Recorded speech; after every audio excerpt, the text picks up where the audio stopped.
Salam saudaraku, puji nama Tuhan. Kembali kita bertemu dalam tayangan edukasi Kristen untuk kalangan sendiri. Saudaraku, dalam tayangan ini saya akan membagikan tentang kekuatan yang keluar dari dalam bumi yang tercatat dalam kitab Wahyu, pasal 13 ayat 11-18. Tayangan ini akan dibagi dalam dua tayangan. Ini merupakan tayangan yang pertama, yakni dari kitab Wahyu pasal 13 ayat 11-15. Setelah makhluk pertama yang mengerikan dengan 10 tanduk dan 7 kepala muncul dari laut dan mendapatkan kuasanya dari naga, muncul lagi pemandangan lain yang tak kalah mengejutkan. Dari bawah tanah seekor hewan lain muncul. Sekilas penampilannya terlihat tidak mengancam, seperti domba. Ia mempunyai 2 tanduk, lembut dan tanpa taring. Akan tetapi citranya yang menawan segera terungkap saat ia mulai berbicara. Suaranya bukanlah lembut seperti domba, melainkan raungan yang mengerikan,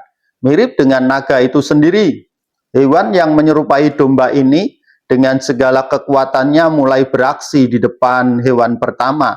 Ia menggunakan semua kekuasaannya untuk memastikan bahwa setiap penghuni bumi akan menyembah makhluk yang pertama yang telah disembuhkan dari luka mematikan. Ini adalah trik yang cerdik karena hewan kedua ini walaupun tampak religius dan tenang, sebenarnya adalah perantaraan, penipu, dan kebingungan. Bagian pertama dari Wahyu 13 menunjukkan bahwa setan tidak sendirian dalam peperangannya.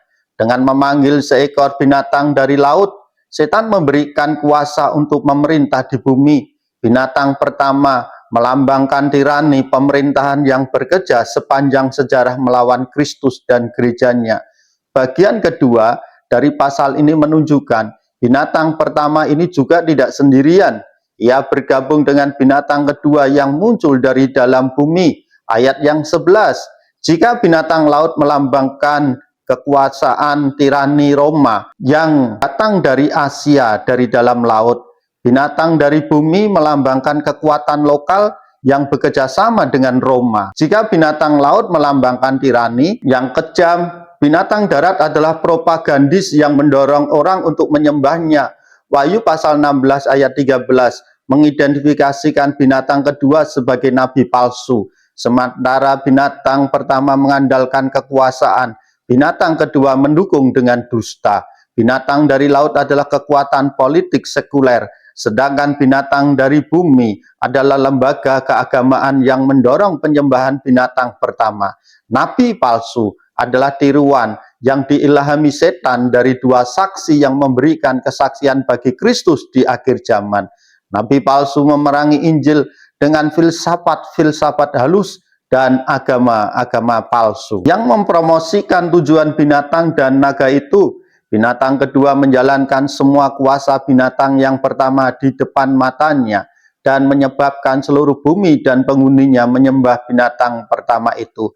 Yohanes pasti mengenal binatang ini, bahwa setiap orang di wilayah mereka harus menyembah binatang itu. Tidak hanya dia, tidak hanya 2 tanduk di setiap orang wilayah, tidak hanya tanduk yang membentuk kontras dengan gambaran gereja adalah 2 saksi, tetapi ada parodi Kristus yang jelas.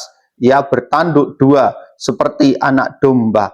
Kristus memerintah dengan kebaikan kepada umatnya, dengan roh kasih karunia. Nabi palsu itu muncul dengan cara ini, tetapi ucapan yang sebenarnya adalah seperti seekor naga. Inilah serigala berbulu domba yang tentangnya Yesus memperingatkan kita, yang mengajarkan doktrin dunia daripada kebenaran firman Tuhan. Ini mengingatkan orang Kristen untuk tidak tertipu oleh kesan luar dari tokoh-tokoh publik, tetapi untuk mempertimbangkan dengan hati-hati apa yang mereka katakan dan lakukan dalam terang Alkitab.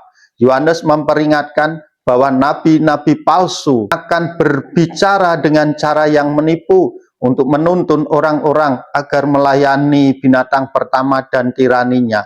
Binatang kedua juga menggunakan tanda dan keajaiban dengan tujuan yang sama. Ada sebuah sumber-sumber gereja kuno yang menceritakan tentang patung-patung yang bergerak, ledakan bola api, dan alih-alih sihir kafir yang dapat membuat berhala tanpa berbicara, dan fenomena-fenomena seperti ini digunakan secara efektif di kuil-kuil pada zaman Yohanes. Dengan cara ini, binatang kedua sekali lagi memparodikan gereja yang bersaksi. Saat ini, alih-alih trik sulap, murahan, kemajuan ilmu pengetahuan, dan pencapaian pemerintah dipuji sebagai bukti ajaran palsu humanisme sekuler. Teknologi kemudian menjadi pembuat tanda ajaib. Sembahlah kekuatan binatang buas, kekuatan organisasi negara teokratik, kekuatan ahli, karena teknologi dapat menghasilkan keajaiban yang tidak ada duanya.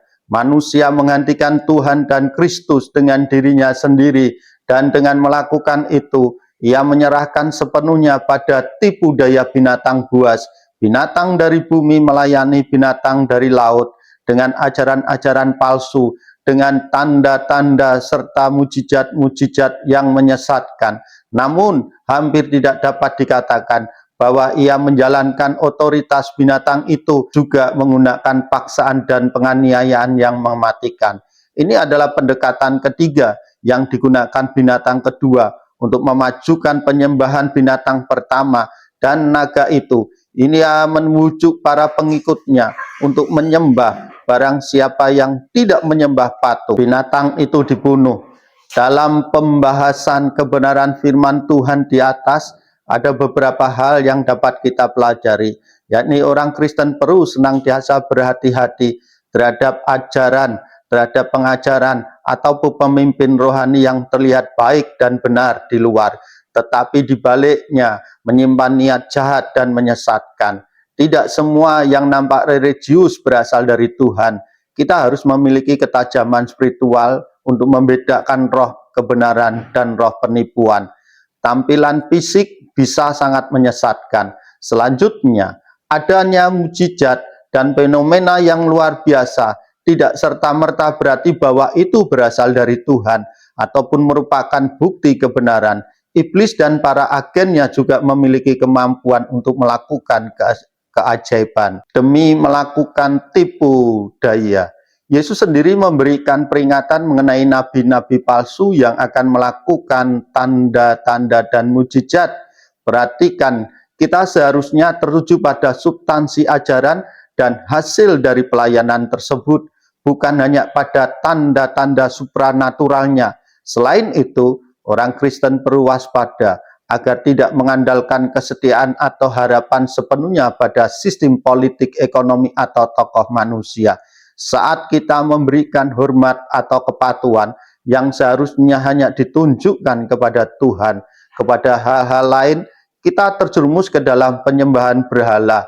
Kita harus memastikan bahwa hati kita sepenuhnya terfokus pada Kristus yang telah menebus hidup kita dari segala dosa-dosa dan perbuatan lama kita. Bukan pada dewa-dewa yang diberikan dunia. Yang demikian secara ringkas, Wahyu pasal 13 ayat 11-15 mengingatkan kita agar tetap waspada, bijaksana dan berani dalam iman. Dunia ini syarat dengan kebohongan, dan sebagai pengikut Kristus, kita selalu harus mengandalkan Roh Kudus untuk membedakan antara kebenaran dan kepalsuan, serta mendapatkan kekuatan untuk tetap setia di tengah tantangan. Puji nama Tuhan, Tuhan Yesus memberkati.